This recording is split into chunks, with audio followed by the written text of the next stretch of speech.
Today we're going to do a complete rear tire change on this Yamaha FJ09, aka Yamaha Tracer, but it's the same thing if you have an MT-09, XSR 900, all pretty much the same. There's going to be 5 key steps to this. The first one's going to be removing the chain and wheel from the bike, then removing the old tire from the wheel, mounting a new tire on the wheel, balancing the tire and wheel, and then finally putting everything back together again. I'm going to try and do this as succinctly, but also as completely as I possibly can for you guys.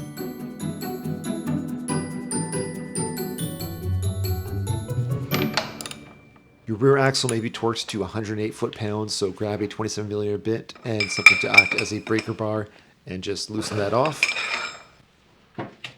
From there you should easily be able to get it off. There's your axle nut and there's a washer. Don't lose either of those.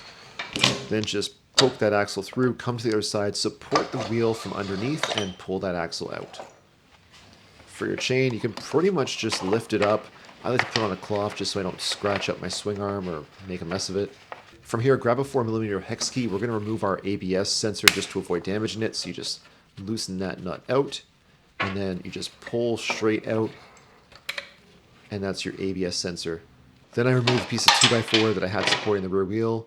Some of the spacers fall out when you do this sometimes, and you can kind of wiggle the wheel around to get your brake caliper out of the way. Now you never want to leave it just dangling by a brake hose, so instead I'm going to grab a zip tie, put the zip tie through there, and just have the zip tie take the weight of it. Then just roll it out, another spacer might fall out. And at this point I like to put everything back on the axle in the correct order so I don't lose anything, and so I remember how it all goes back together later. That was so much easier than I was expecting. I'm super happy with that.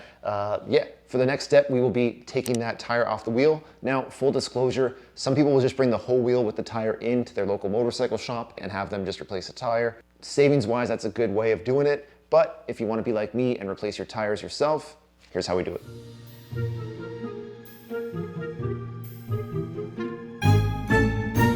Okay, so the first thing we're going to want to do is warm up the sidewall. The second thing we're going to want to do is get rid of the valve stem.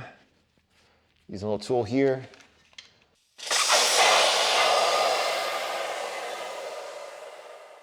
So now you can see 0 PSI. Now we're going to use the bead breaker to just break the bead all around the bike. Spin it around. Perfect.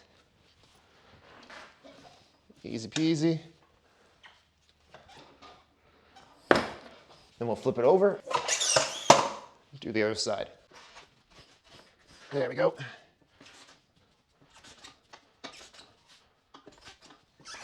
There we go. Next up, you're going to want to apply either bead grease or soapy water, or both.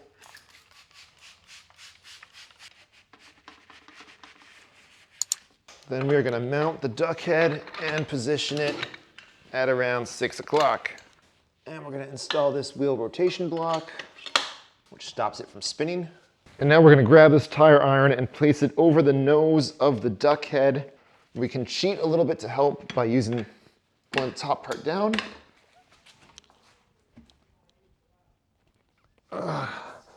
Almost. There we go. Boom. Now I say bring it to the 9 o'clock position and start ratcheting.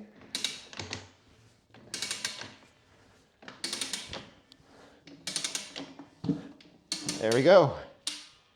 So now we're going to grab our tire iron again, slip it under the second bead, which is going to be right here, and bring it up over the duck head again, and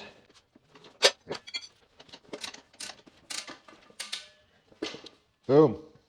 So was that the easiest thing in the world? No. Was it terribly hard? No, not at all either. No scratches to the rim. I'm still doing this in way less time than it would take me to even just ride my bike to the dealership, so I'm saving time, I'm saving money. So far I'm happy. Let's see how it goes installing the new tire on my Yamaha rim. And if anyone's wondering why I'm replacing this tire, you can literally see the metal coming through here. This tire's done.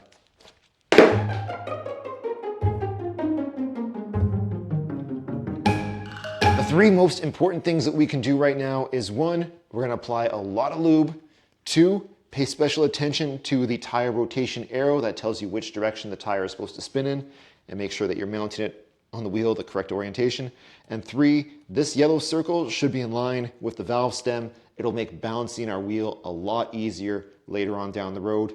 I'll explain everything in one sec. And I just put this green tape here to show me where the yellow circle is on the other side, because I'm gonna mount it facing that way. It might look like I'm spraying a lot. Honestly, not much is coming out. I am, however, applying a lot of grease. Sometimes you can just push this on.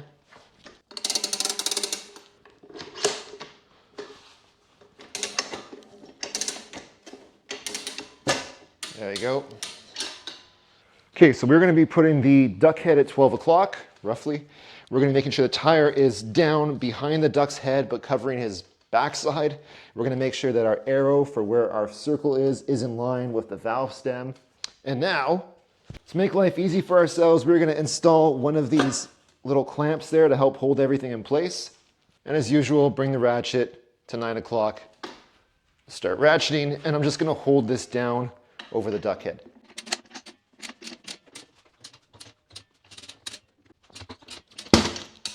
Nice. So now we've got only a few things left to do. We're going to be pumping up the tire until the bead pops twice, which means it's going to seal on this side, pop, seal on this side, pop, or whatever order. You'll see. See it moving by itself. There's 1. There's 2. I'm not worried about pumping to the right PSI right now because without this valve stem in there, the air is just going to come out. So we're going to put the valve stem in. We want that in snug but not crazy tight. And now we can pump to spec.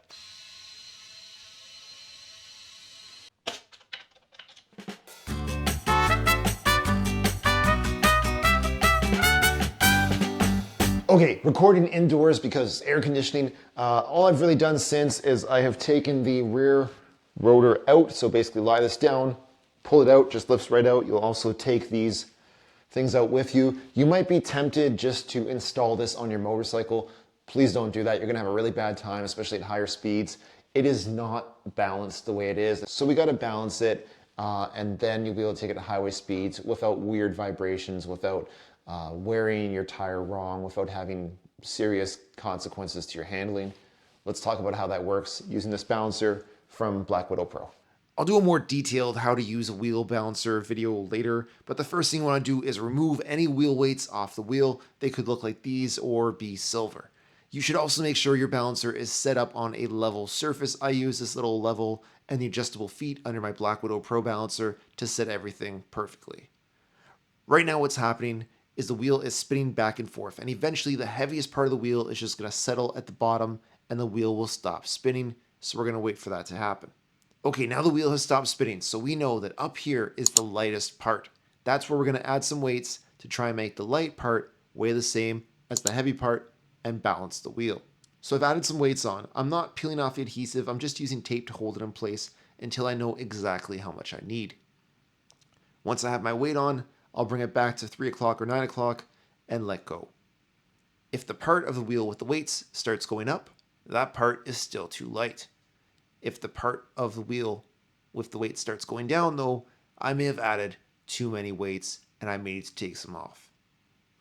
Right away you can see that the part where the weights are is going up, so I need to add more weight and we're going to try again.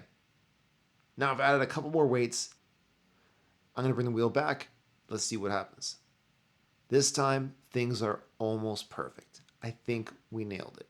Now you can drive yourself crazy spending all day chasing weights trying to get it perfect. Don't. You almost never will. Just get it as close as you can. If you're equally between too heavy and too light, if you go up one size or down one size of weight, go with too light. In my case, I'm probably just a hair too heavy, but I'm so close to even that I'm just going to leave it alone. Let's go install the wheel and finish this project up.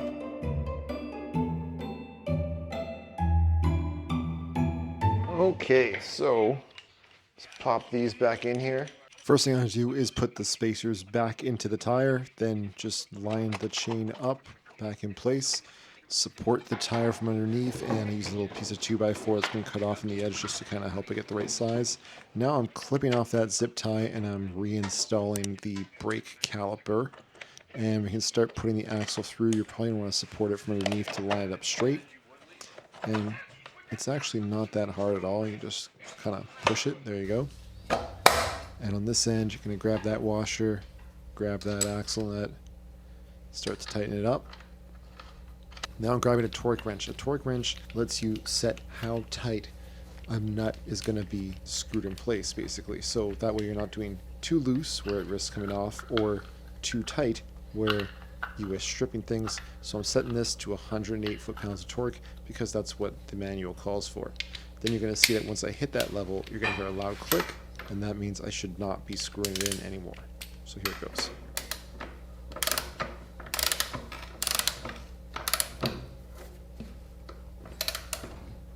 That right there tells me that we are done. Now I'm reinstalling the ABS sensor and putting that 4mm nut back in there. So do I recommend everybody does this themselves? No, not really, but I do think you can save a lot of money just by taking that wheel off yourself and then by reinstalling it yourself, taking it to a shop to do the stuff in between. That's probably what I would suggest to most people.